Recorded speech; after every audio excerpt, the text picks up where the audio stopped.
Hi, this week I watched Brandon Cronenberg's new film Infinity Pool, starring Alexander Skarsgård, Mia Goth, and Cleopatra Coleman. It's the story of a man on holiday in a fictional country called Litolka.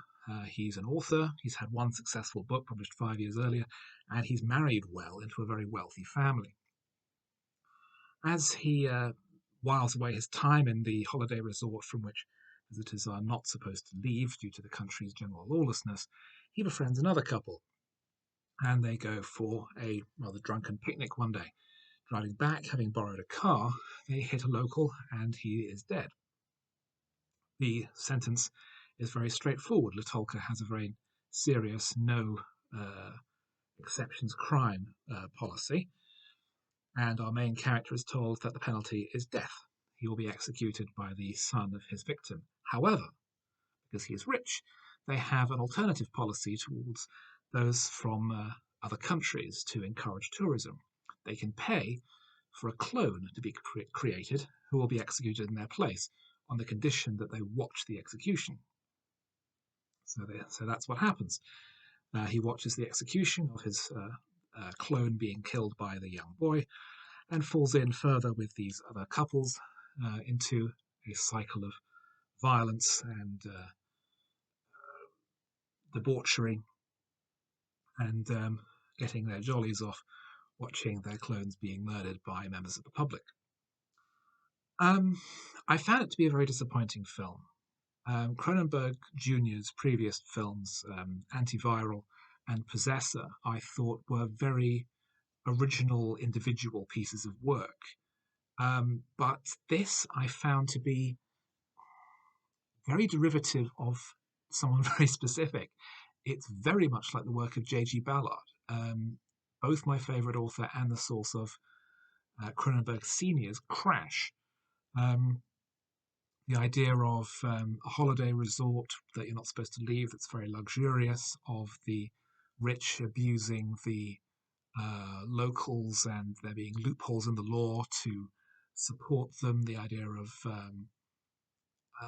clones as an expendable workforce in a way is very much drawn from Ballard. The film goes off on some very strange tangents later in the story. There are multiple clones of the main character um, being used and abused, and it becomes clear that the other couples have plans to debase him in some way. But it never really captures anything really engaging. Um, a big issue is that the main character is just not interesting or engaging enough. The concepts aren't captivating enough sufficiently. With something like Crash, the main character is clearly defined, I think, and more empathetic in a way because you can see the direction that he's come from to reach this strange situation. But our main character here seems to just fall in with these people just because he has nothing else to do.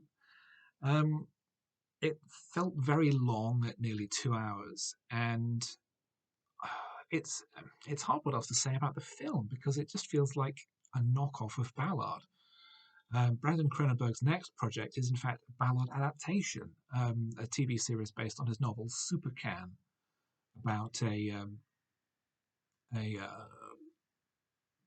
community for the wealthy in the hills above the French Riviera that our new characters visit, and the husband, who is effectively a house husband, as his wife is the head of the medical section, becomes engaged with investigating the bizarre behavior of his predecessor that ended in a mass murder.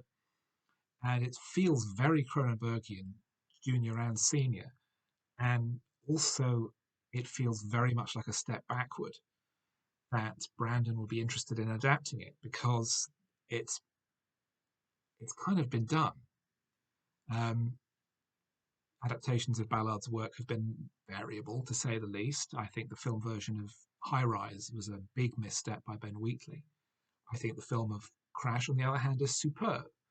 Um, this is Ballard by default, really, and it's really not strong enough to stand up as its own piece of work.